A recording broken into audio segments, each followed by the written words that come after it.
Good. Okay. Right. So last time I had these two lemmas. We're gonna work. Oh, I guess I should have stated the fundamental theorem. I'll do that again.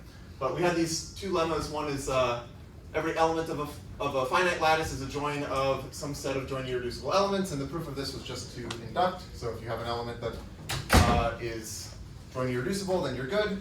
And if it's not, then you can write it as the join of smaller things and then just induct on the lattice.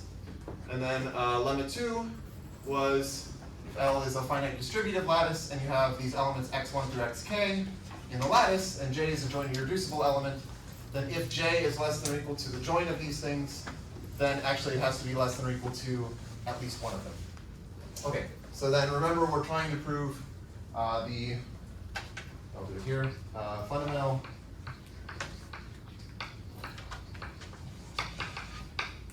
theorem of finite distributive lattices.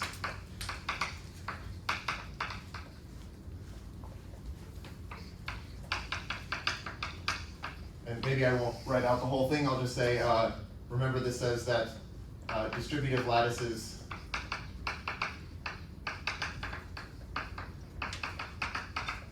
are the same as these lattices J of P. So the formal way of saying it is that if you have any finite poset P, then the lattice of order ideals J of P is a distributive lattice. And then on the other hand, if you have any distributive lattice, then it is isomorphic to the lattice of order ideals of some finite poset. Okay, so now we can prove this. Let's see. So the proof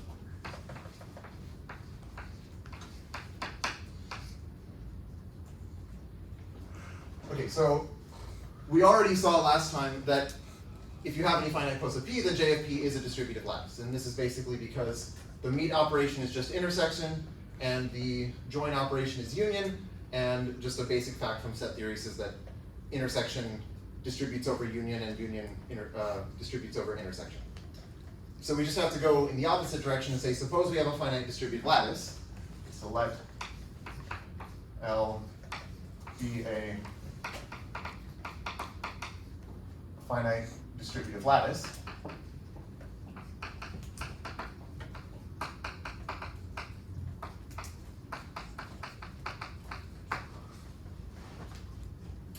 And what I want to do is try to construct the poset P such that this should be isomorphic to J of P.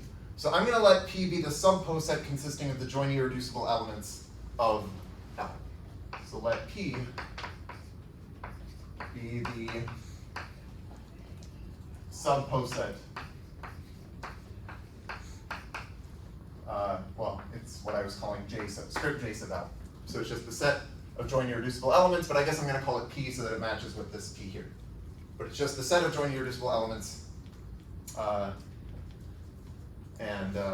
under the same order as in a lattice. And my claim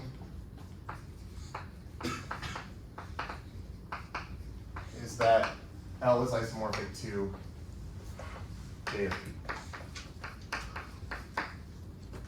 So actually, let me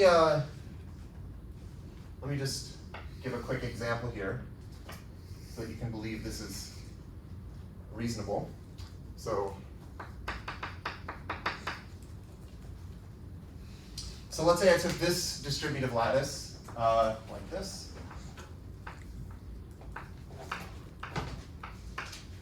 Okay, so you can check pretty easily that this is distributive. And so now I want to say, okay, what is P? P should be the joint irreducible elements. Actually, I can ask you, okay, what are the joint irreducible elements here? Or can you tell me one joint irreducible element? Yes, that's the one at the top. Yep, the top element is joint irreducible. Is there another one?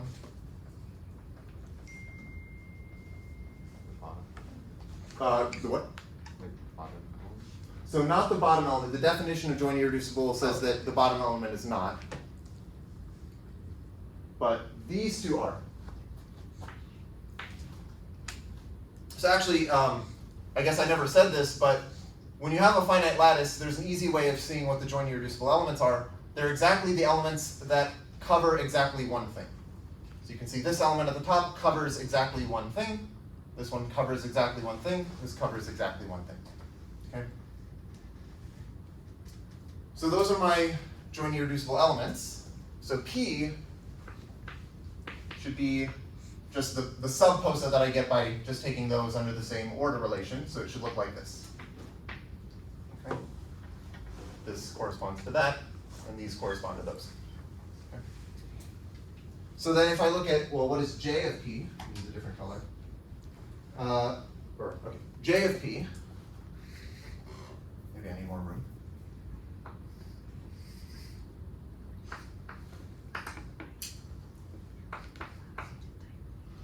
So J of P is, okay, I want the order ideals of this thing. Maybe I should draw it in red because I got it in red. There are going to be 5 of them. Actually, I told you last time that the type A root poset has Catalan many order ideals. This is the second, or yeah, this is phi plus of A2, and so this is going to be like the third Catalan number C sub 3, which ends up being 5. And it has, well, let me draw it. Still need more room. I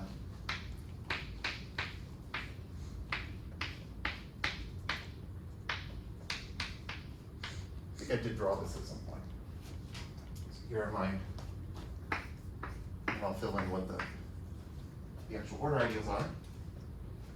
So there's the empty order ideal down here, just none of them are circled. And then there's this one with just that element, and there's this one with just that element, and then there's this with these 2 elements, and then there's the entire thing. Okay, and you can see that, well, this is isomorphic to that. Okay.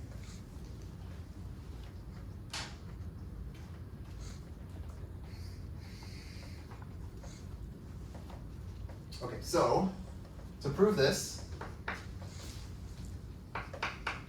for any element x in L, I'm going to let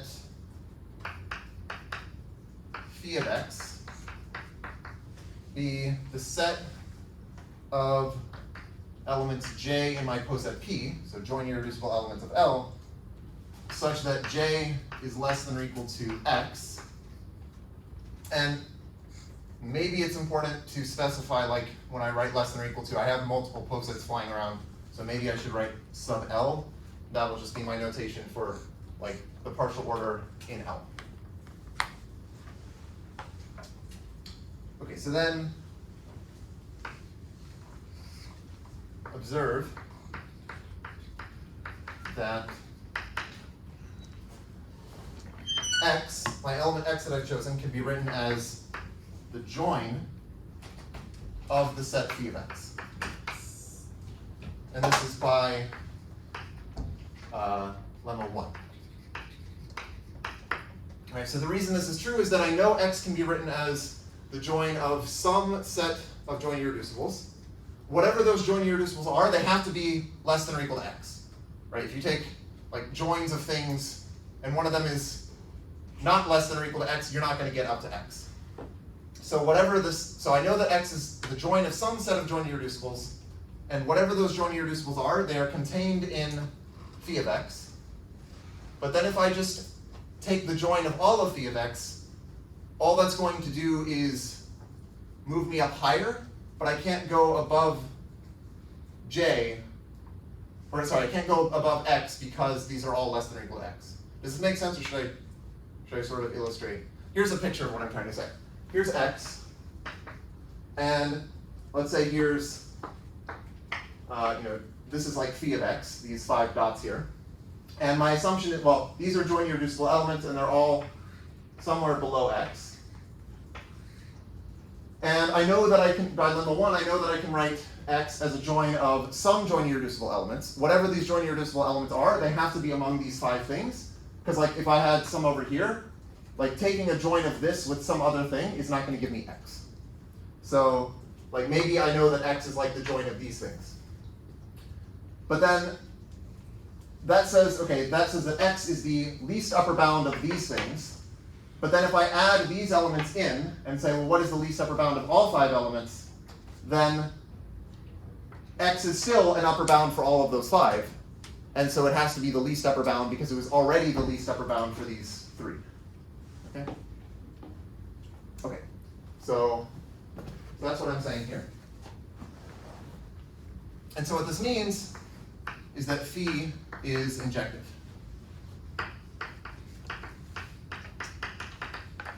Right? Because if I want to recover x, I just take the join of phi of x. Okay, but now I want to prove that it's surjective. So to prove phi is surjective,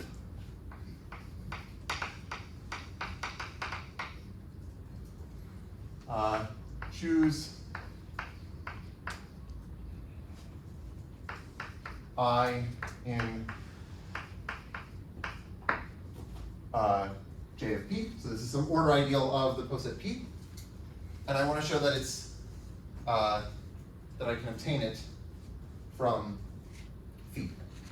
That it's going to be phi of some element of my lattice L.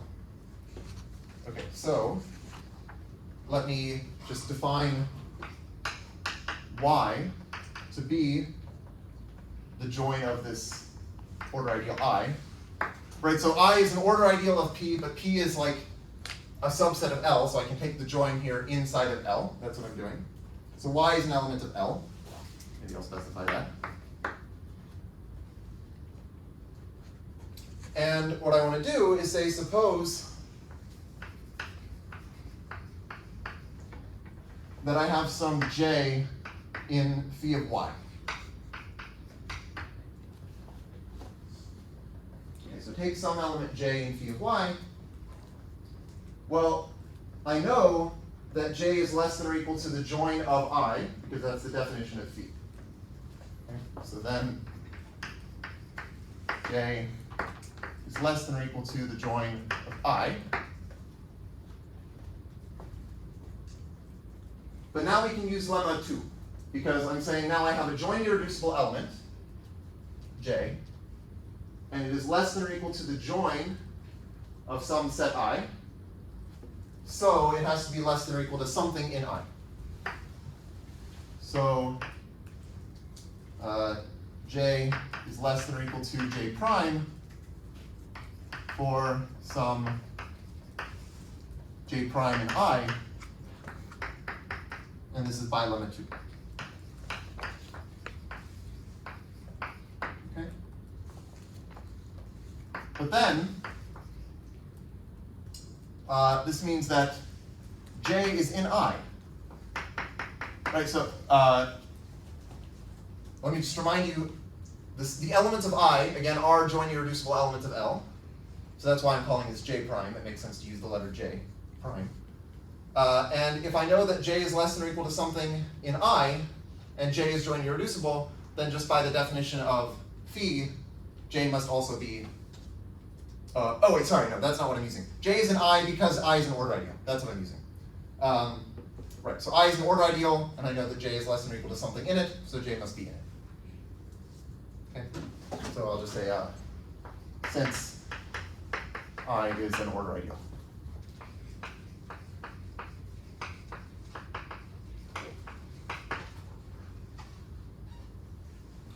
Okay, so therefore, so this shows that I equals phi of y. Right, so why is that? So I've taken something, some element, where did I take it? I took y, no, I took j, some element of phi of y, and I showed that it's in I, but then, so that shows that phi of y is contained in I, but then also if you have something in I, then it must be in, wait, sorry, I'm getting confused. If I have something in I, then, then it must be in phi of y, because y is the join of the things in I. So certainly anything in I has to be below y, has to be less than or equal to y and it's joint irreducible because all of the elements of I are joint irreducible. So that's why anything in I is also in phi of y. Okay?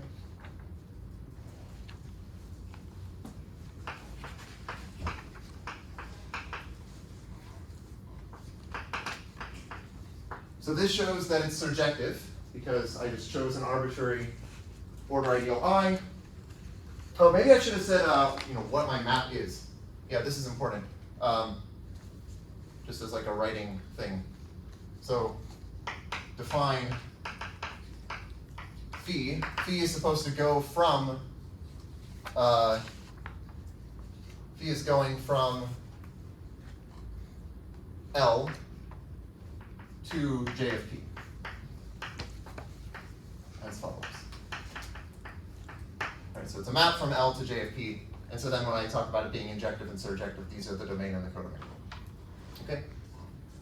So now we have an injection. We just have to show that it actually preserves the order. So like, if I want to show, well, I've never actually defined isomorphism of poset, but I think it's pretty clear what it should mean. It's a bijection between two posets such that like it preserves the order relation in both directions. Both it and its inverse preserve the order relation.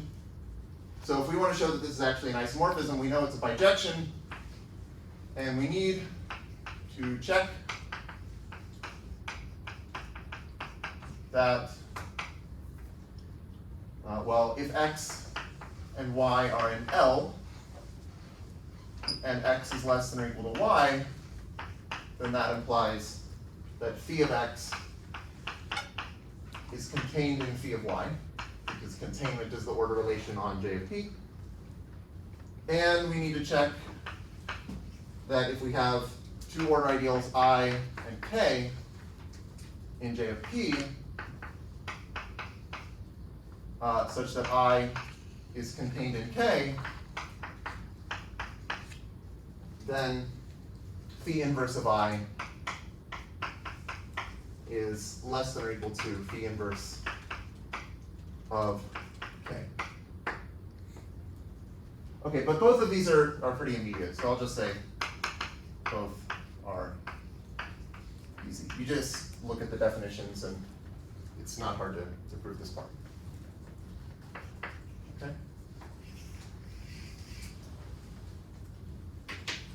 Any questions about that?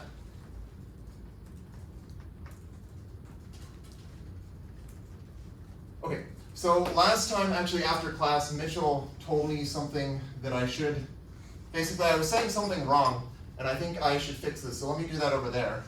Oh my God. Dude, how'd you do that? Like you moved from there to there. Yeah, okay. So I teleport. Oh, you teleport now? Yeah. Oh, cool. Okay, so anyway, the thing that Mitchell was telling me is that when I talk about like a unique minimal element in a poset, I think this is not the right phrase that I should be saying. I should be talking about like a minimum element. So let me actually distinguish between these two things. So let P be a poset, and then I'll define so a minimal element of P is an element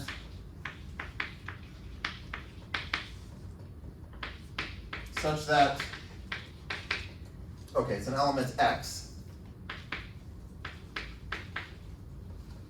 such that there's nothing below it, such that, well, let's say X is not greater than Y, right, so that's the symbol for like not greater than Y for all Y in P. And then we'll say that an element is a minimum if it is less than or equal to everything in the poset. So an element Z in P is a minimum if Z is less than or equal to Y for all Y in P. Okay? So earlier I was talking about a unique minimal element, but that actually I think is not the right phrase, because I think it's fine if you have a if you have a finite poset. These are the same thing, a unique minimal element and a minimum element. But Mitchell pointed out this example. He's also told me not to attribute this to him, but he's not here today, so it's fine. So I guess let P be this poset. Let's say you have just like one element here that has no relation with anything else, and then you just have like a copy of like an infinite chain. Right, so it just goes up and down. So think of this as this is like the integers just under the usual relation, and then this is just some other element that doesn't have any relations with those. Maybe I'll say this is like x. Well then, so then x is the unique minimal element of P, because, well, it's a minimal element and there's no other minimal element, because any other element in here has stuff below it. But x is not a minimum of P, because, well, it is not the case that it's less than or equal to everything. So I guess I wanted to point that out just because I kept saying unique minimal element, but I think I should be saying minimum element, just because, well, it's more precise, like it works in this case for infinite posets, and also it's fewer words, so I think it's just better. Okay, so sort of just a side remark.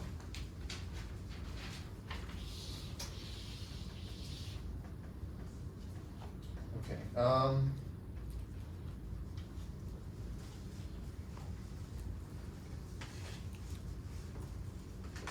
Okay, so now, we have the fundamental theorem of finite distributive lattices, and I want to go back and talk about Rowmotion, and I want to describe it just purely lattice-theoretically by saying, well, remember it was just a bijection from the set of order ideals of a poset to itself, but I can think of the set of order ideals of a poset as just like the elements of a distributive lattice. Those are really the same thing.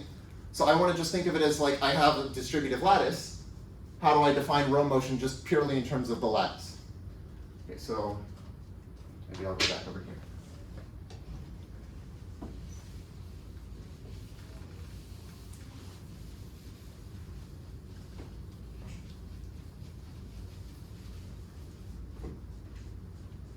Okay, so the goal is to describe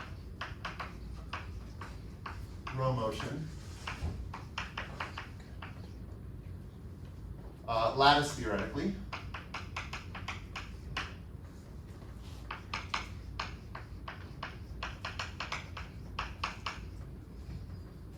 as a bijection from a distributive lattice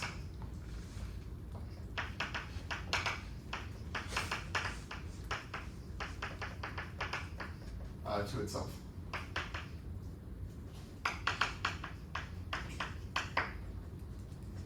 Okay. So I'm going to let P be a finite poset, as always.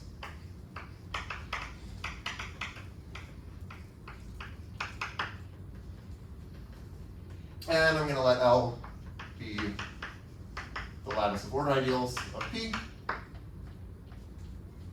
So then we have the following bijections. We have bijections, first of all, going from P to the set of joint irreducible elements of L.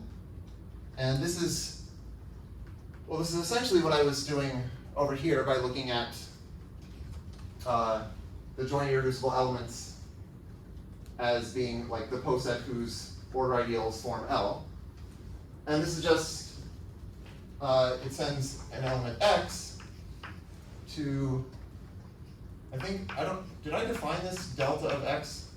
I think maybe I defined this on the first day. This is just the set of things that are less than or equal to X. Or think of it as the order ideal generated by X So you just take x and everything less than or equal to it. Okay? Right, so like if I went over here, this is my p, then I can take, how do I want to do this? This is my L, and P is this. And if I take this element X, and I look at the order ideal generated by this element, well, that's just that one element, and that's this order ideal here, which is a joint irreducible element of this lattice. Similarly, if I took the order ideal in P generated by this element on the right, that gives me this joint irreducible element of this lattice. And if I took the top element, the order ideal generated by that is everything, which is this joint irreducible element of the lattice L. Okay? Yes? So this is the same thing as the phi that we Yeah, it's basically, it's just phi. Let's see, is it exactly the same? Yeah, it's restricted. well, it's restricted, yes. Right. So phi was defined for like anything in L, but yeah, this should be exactly the same if you restrict to the joint irreducibles. Yep. But we also have another bijection, which goes from P to the set of meet irreducible elements. So remember, a meet irreducible element is something that is not at the top and it can't be written as a meet of things that are strictly bigger than it. Or another way of thinking about it is an element is meet irreducible if it is covered by exactly one thing. In the same way that a joint irreducible element is just something that covers exactly one thing. At least this is for finite lattices. And here, the bijection is you go from X to the complement of the order filter generated by X. Okay, so maybe I should work that out in this example. If I take this element here, then the order filter generated by this element is these two elements, and the complement in P would be this element. So that would give me this element, which is meet irreducible because it's covered by exactly one thing. So my second bijection here sends this element of P to this joint irreducible element of L. And similarly, it sends this element of P to this joint irreducible element of L. Or sorry, meet irreducible, this meet irreducible element. And then finally, if I apply it to the top element, I take the order filter generated by the top element, which is just the top element. If I take the complement of that in P, I get these two elements here, and that's this, and that is a meet irreducible element also. Okay? So these are two different bijections. But we can then compose them, or we can compose one with the inverse of the other. So composing yields a bijection which I'll call kappa. So kappa goes from the set of joint irreducible elements of L to the set of meet irreducible elements of L, and it's given by kappa of I. Wait, why am I saying I? Because it's an element of JFP. Yes, it's right. Yes, okay. It's an It's an element of JFP because L is JFP. Okay, thanks. Yeah. So kappa of I. This should be P minus the order filter generated by the set of maximal elements of I.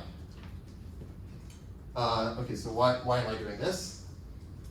So what I want to do is take, but this is like just one element, right? If I take I, that's like this. So think of this as my I. Then X is like the unique maximal element, the maximum element of, but here I want to say unique maximal element because this is like the set of maximal elements and I want to say there's a unique one. So X is the unique maximal element of I. And then if I take the order filter generated by that, I'm over here, and then I take the complement, and that gives me something in IM sub L. So the point is I've just taken something here, I apply the inverse of this bijection, and then I apply this bijection. Okay?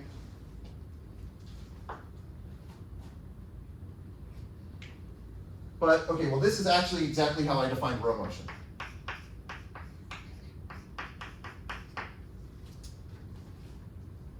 Except here I'm only defining row motion on, like this is row motion restricted to the set of joint irreducible elements, or in other words, restricted to the order ideals of P that are generated by one element, which are called principal order ideals. So I'm calling this kappa, even though it's the same as row motion, because there are places in the literature where this is called kappa. There are some people who call just like row motion in general on the entire thing, they call that kappa, but I kind of don't like that, so I'm going to call it row motion. But it's really just, when you restrict it to the joint irreducibles, it's just the inverse of this composed with that. Okay. But, well, this gives us a hint as how we can think about row motion just without thinking about order ideals, because I'm just saying, well, I have this bijection with joint, I have a bijection now from joint irreducible elements to medium irreducible elements, and that's, well, I can try to think about this lattice theoretically, okay? So how do I do this?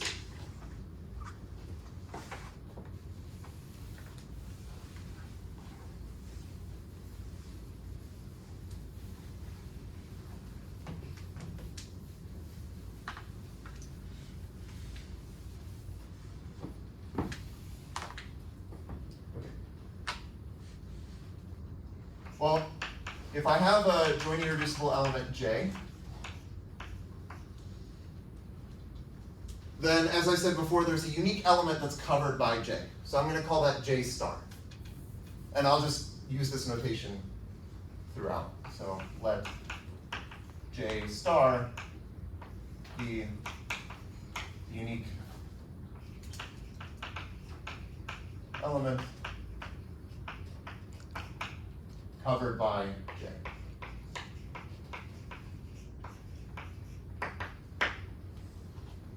Okay? But now, I want to say then kappa, what is kappa of J?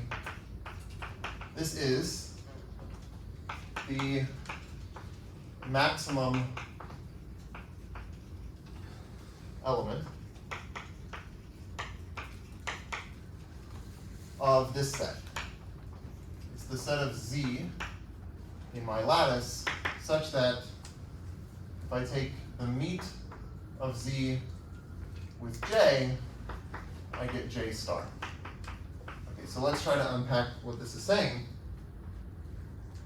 If I have some J in J sub L, so think of that as a principal order ideal, so it's like delta of X for some X, then J, okay, then what is, yeah, maybe I should draw a picture. Let's do this. So first let me just write this, I'll draw a picture in a second. This characterizes kappa without referring to J. And that's kind of the point of doing this. Or without referring to P, I mean. Without referring to P. Okay, so here's the picture. Let's say I have P is like, okay, I have some sort of Poset blob here. And I have my element X somewhere. Then in green, let me draw delta of X. So this is like the set of things that are less than or equal to X. And then in blue, I'm going to draw this. So I want to take the order filter generated by X. So it looks something like this. So that would be the order filter generated by X, but I want to take the complement of that. So I want to do this. Okay. And so what you can see, so here the green is supposed to be my j, because it's like delta of x. And if I take the meat of the blue, let's say I take the meat of the blue with the green, then what I'm going to be left with is just the green stuff minus x. Okay? And that is what j star is.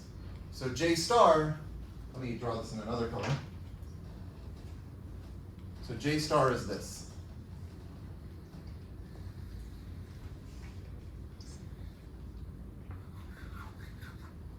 So j star is like this. The green is delta of x, which is my j, and the blue is my p minus nabla of x. Okay. And so, and that's kappa of j.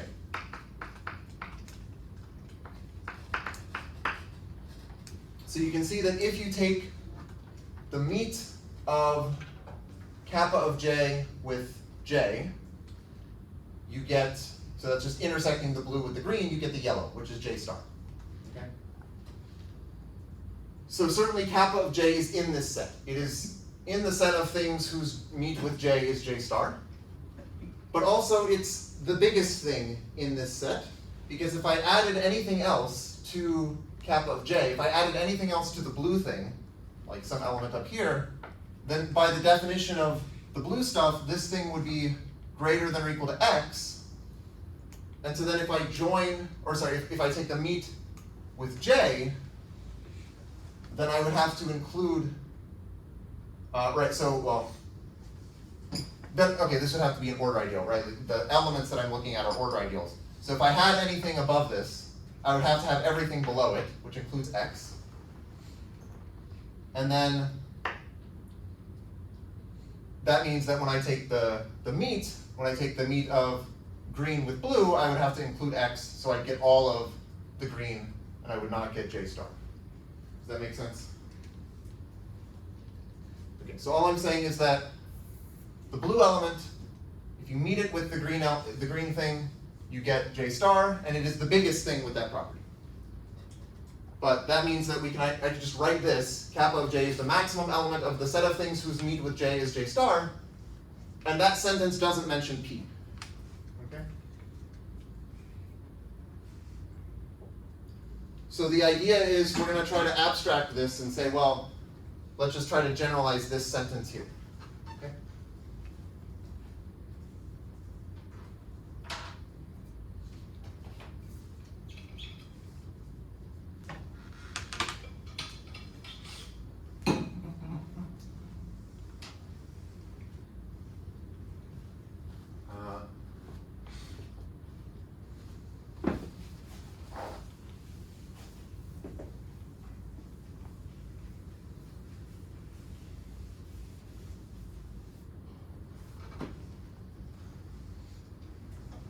So for each edge U covered by V, so for every cover relation, in L, there is a unique element X in P such that if I take V, this is just U union the singleton set X. Right, so I'm looking at order ideals. I'm saying here are two order ideals, U and V. And if there's a cover relation, basically you get this by just adding one single element. It's not hard to see that that's how you go up in the lattice of order ideals. It's just by adding one element at a time. So there's some unique element that I add to U in order to get V. So I can let J be the order ideal generated by this element X. And if I do that, then if I take J join U, this is V. Right, so the picture is you have, maybe I'll draw a picture here. I have my Poset blob. I have U looks something like this. And I have my V, and the U is covered by V, so really V is just like there's some extra element here that's X. And then V is just like all of this stuff. It's U with X added. So then if I take J, so J is just the stuff that is less than or equal to X, which might look like this. Okay, I shouldn't have used the same color, but whatever. So that's my J, which is delta of X. If I join that with U, then I'm just getting all of this, which is V. Okay?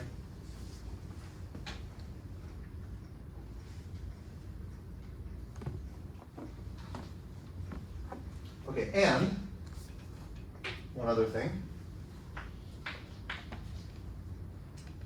If I take kappa of J and I meet with V, I get U. So what is kappa of J? Well, remember, kappa of J was the stuff that is, well, I take the order filter generated by X, and then I take the complement of that. And if I take that blue stuff and I meet with V, and V is like everything that's green or yellow, well then I just get all of the green and yellow stuff except X. And that's just the yellow stuff. So that was my U. Okay? Does this make sense?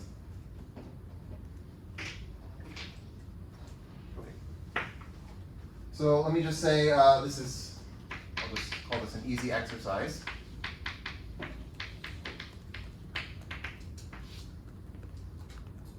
If I have some element J prime, which is a jointly reducible element of my lattice L, if this is such that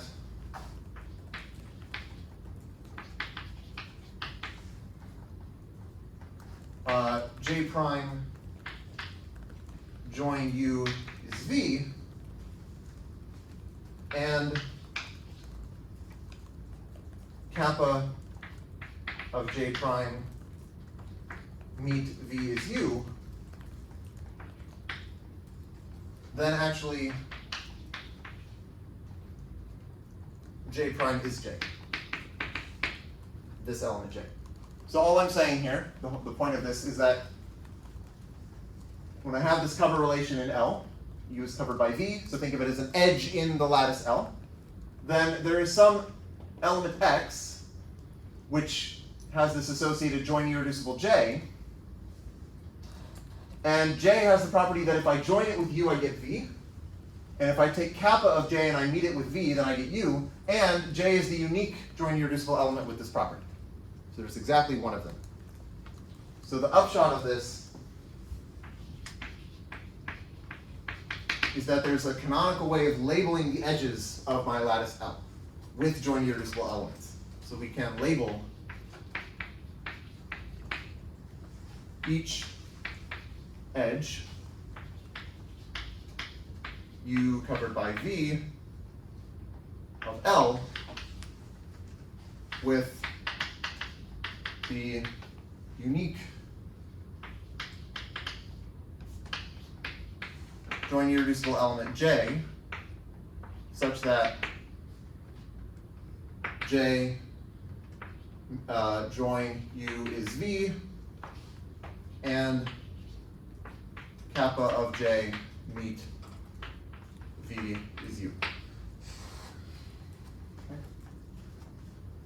And just for notation, I will write, I'll call this element J, J sub UV.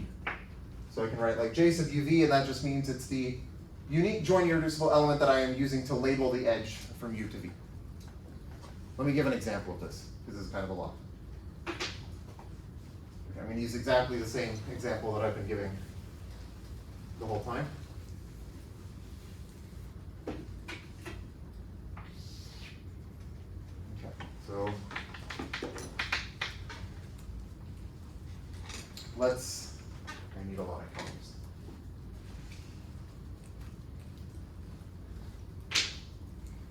So maybe here's my L.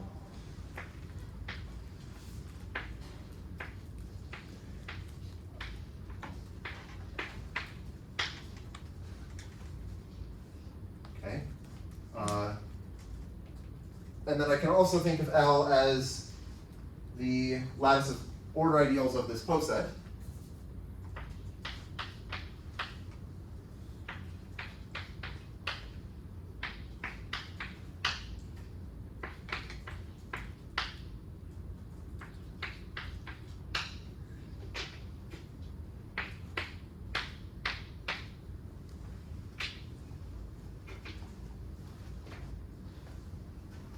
Here I have the full order ideal of everything. Here I have these two elements. Here I have this element. Here I have this element, and this one's empty.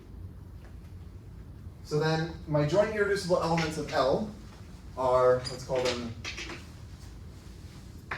J1 is there. This will be J2, and this will be J3. So there are 3 joint irreducible elements. And then I can compute kappa of these. So I claim that this, so I did this over there, but I'll just do it again. This element is kappa of J1. Okay, so why is that? Well, it's because, so I just need to check that, well, what's the best way to do this? I want it to be the maximum element of the set of things whose meet with J1 is J1 star. So this is J1, the thing covered by it is J1 star. So I'm going to say, what are the things whose meet with J1 is J1 star? Well, actually, that's just this element here. It's the only thing that I can meet with J1 to get J1 star, so that has to be kappa of J1. And then sort of by symmetry, this one is kappa of J2. Okay. And then I want to find kappa of J3. One way to do this would be to say, I know that this kappa is a bijection from the joint irreducibles to the meet irreducibles. I only have one meet irreducible left, and that's this thing. Or I could say, okay, I want the things whose meet with J3 is J3 star. This element is J3 star. Well, again, this is the only element actually whose meet with J3 is J3 star. So in this example, in each case, it was like there's only one element that I can meet with J to get J star. In general, you can have multiple and you take the maximum element, but here it's just a small example. So like this. And now I can label the edges of my lattice as follows. So let's say I take this cover relation here. So this would be my U and this is my V. I want to look at what is the joint irreducible element whose join with U is V. So I want some joint irreducible element whose join with this is this. And such that kappa of that joint irreducible element meet with V is U. Well, that is going to be J1. Because if I take J1 and I meet with U, right, so this is my U and this is my V. If I take J1 meet U, or sorry, no, join with U. If I take J1 join U, I get V. And if I take kappa of J1, which is this, and I meet with V, then I get U. So I have these two conditions here. So this, and you can check that this is not true, like this would not work if I picked the other two joint irreducibles. So this edge here is labeled by J1. Okay. Kind of by symmetry, this should be labeled by J2.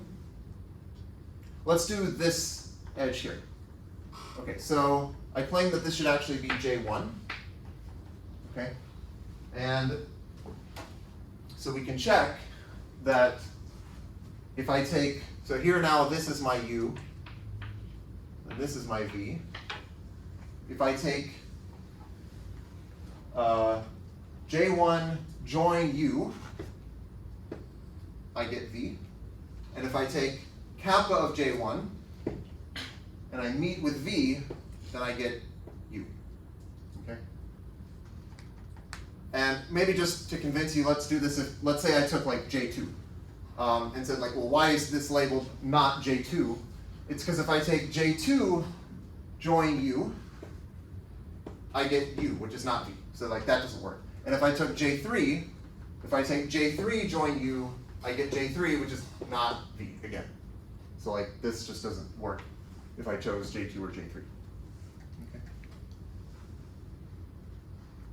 Okay. And then also by symmetry, this is J2. And then finally, this edge is J3. We can just check that. So J3, so here is my U now.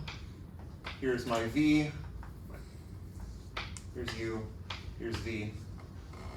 And if I take J3 join U, I get V. And if I take kappa of J3 meet V, I get U. Okay. So that's my picture. So I started with this red lattice, and I get this canonical way of labeling the edges with these joint irreducible elements of the same lattice.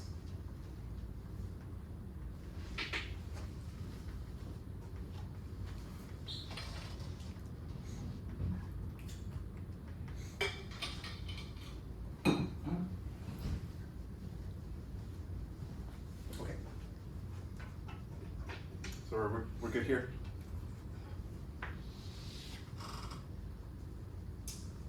So let me define a couple things. Let's just say for any element U in my lattice, I'm going to let script D of U, this is going to be what I'll call the set of downward edge labels of U. It's basically, I look at all of the edges going down from U, and I look at all of their edge labels.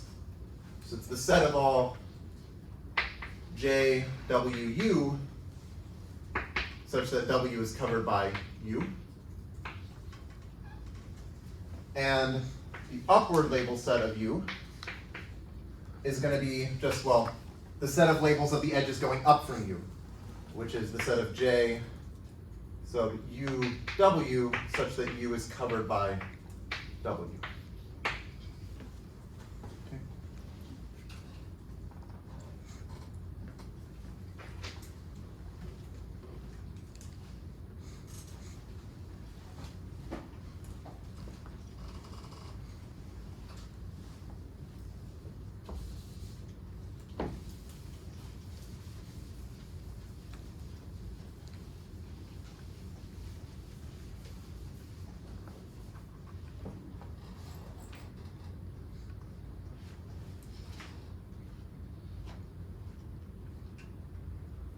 Oh, I guess I just erased the bijection that I want to use, but okay. Under the bijection, oh, actually, no, this is fine. Well, okay, under the bijection, going from P to J sub L, remember this is, well, it sends an element X to the order ideal generated by X. So under this, if I take the set of maximal elements of U, this corresponds to D of U. Okay, so what do I mean by that over here? Well, let's say I took U to be this element here. So if U is this thing, then D of U is just, okay, it's the set of edge labels of the edges going down from U, which is just this one J1.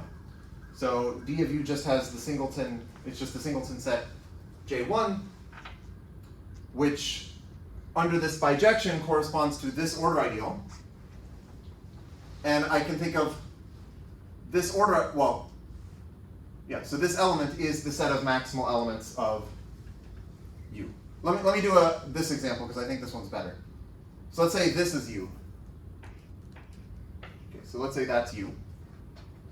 Then, as an element of my lattice of order ideals, it's this order ideal. And it has two maximal elements, which are this thing and this thing. And you can see that D of U has two elements, which are J1 and J2. J1 corresponds to this element, and J2 corresponds to this element under that bijection. But yeah, does that make sense? Maybe I'll also do the top one. If I look at the top one, if this is U, D of U just has J3 in it. But over here, this set has one maximal element, which is this thing. And that element under that bijection corresponds to, well, J3. Okay.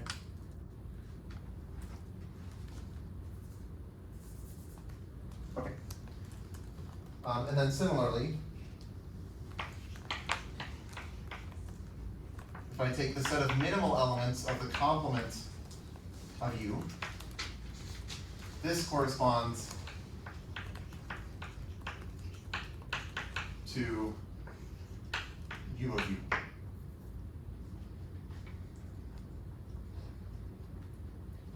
So, yeah, that's sort of like, yeah, similar. Okay, but now, if I take the set of minimal elements of the complement of Rowmotion of U, well, this is the set of minimal elements.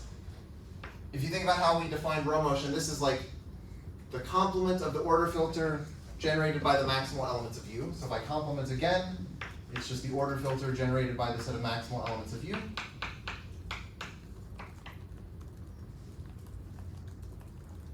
But if you take an order ideal, U, and then you take its maximal elements, you take the order filter generated by that, and then you take the minimal elements of that, you just get back the maximal elements of U. Right? It's like if I took like these two elements here, well, maybe I'll do a schematic. Right, I'm just saying I have max of U might be like, here's my order ideal, and these are the maximal elements. If I take the order filter generated by this, so it looks something like this, and then I just take the minimal elements of that, I just get back these four elements, which is just max of U.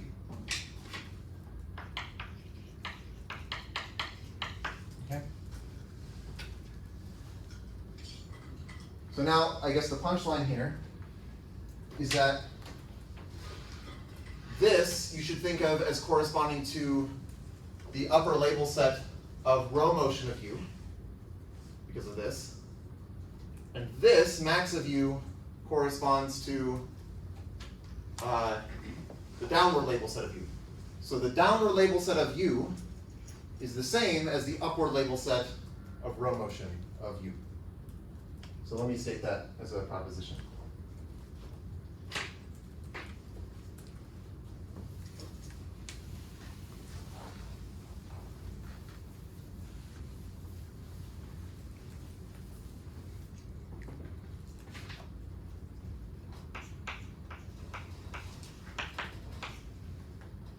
So let L be a distributive lattice.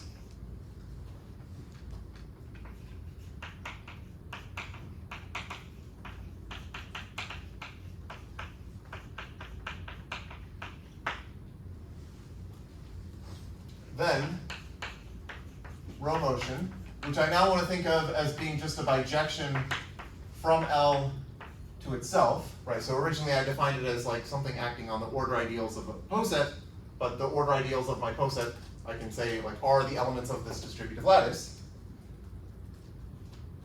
This is the unique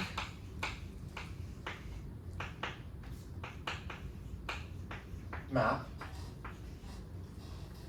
satisfying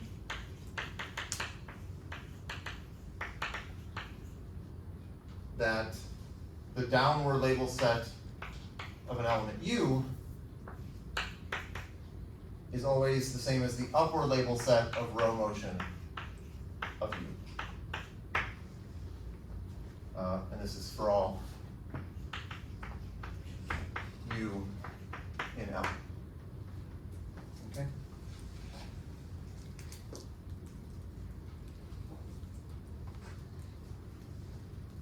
So,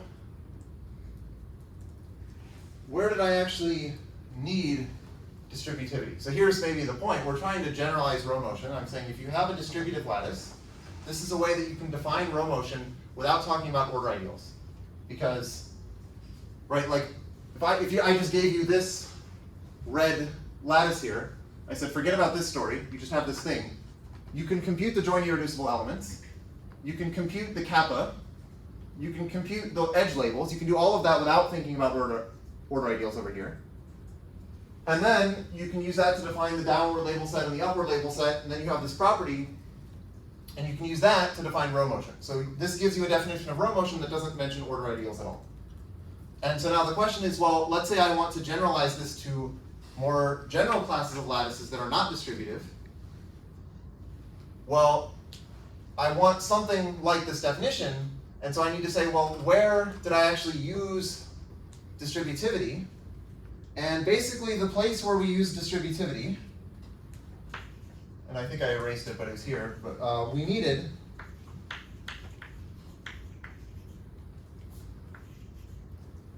remember I wrote this set of Z in L such that Z meet J equals J star, and I said this should have a maximum element, and that was kappa. Right? I said kappa of J is the maximum element of the set of things whose meet with J is J star. And I needed this to have a maximum. A unique maximal element. Okay. So it turns out this is essentially what we need, and so if we have more general families of lattices where we can guarantee that we have this, then we can try to generalize row motion to those settings as well. Okay? So let me define this family of lattices.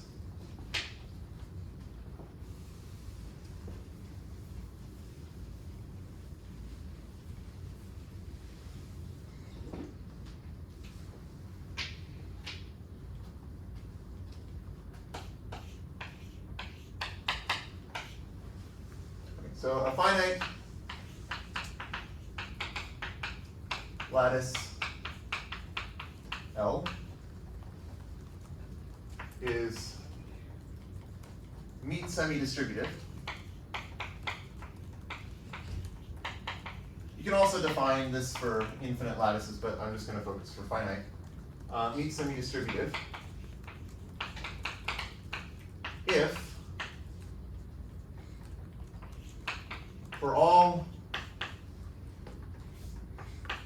elements A and B in L with A less than or equal to B,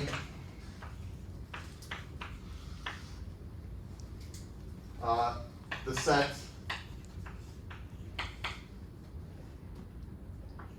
Z in L such that Z meet B equals A has a maximum.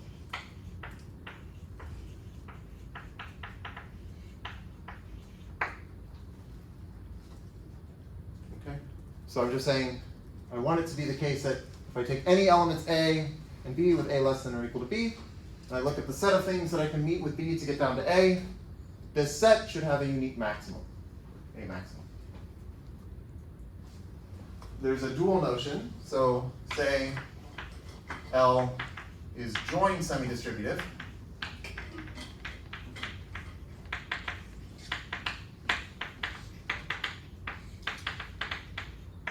If, well, okay, one way I could write this is for all A less than or equal to B, the set of things whose meet with A is B has a unique minimum, or has a minimum.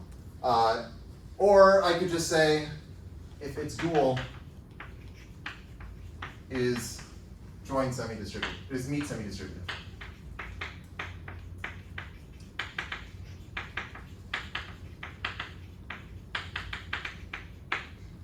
Okay. And then finally, say L is semi-distributive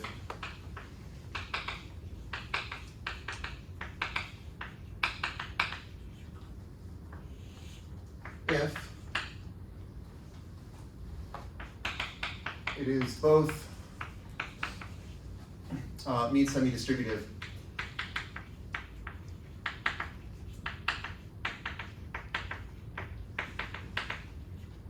and join semi-distributive.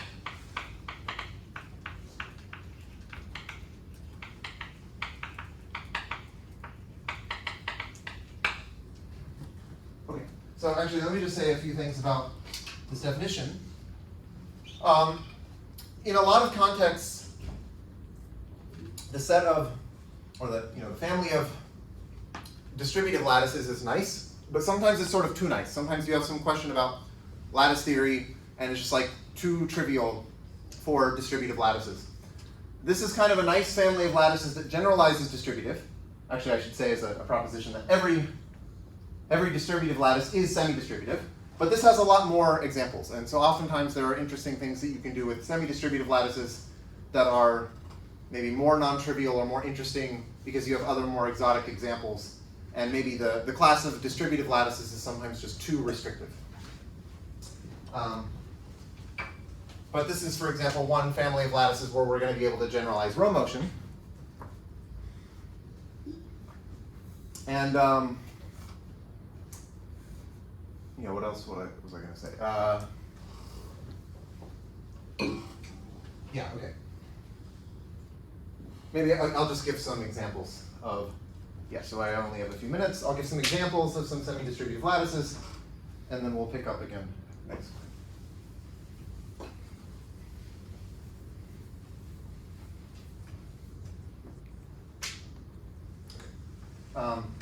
Well, maybe I should just say exercise. Every distributive lattice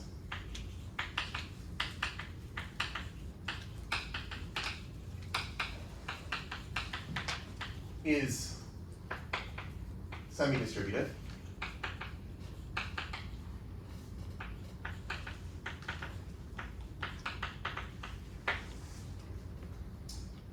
Okay, so here are some examples. Well, here's a lattice.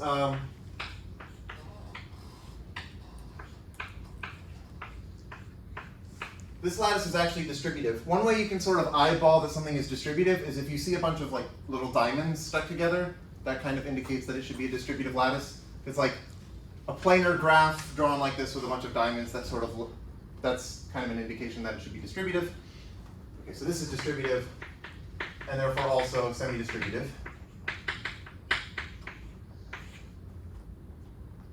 Here is the lattice that is semi-distributive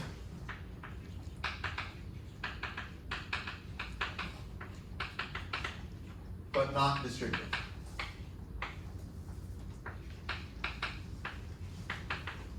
So actually this is one of the examples that I gave last class of a lattice that is not distributive, but you can check that it is semi-distributive. I also drew this on the first day because this, if you remember, this was the weak order of the symmetric group S3. Turns out that the weak order on Sn for any integer n, that's always a semi-distributive lattice, but it's not going to be distributive when n is at least 3. So this is like a nice family of lattices that ends up being semi-distributive but not distributive.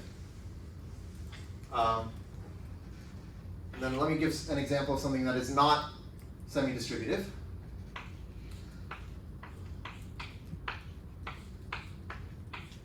Okay, so this, you can show, is not semi-distributive.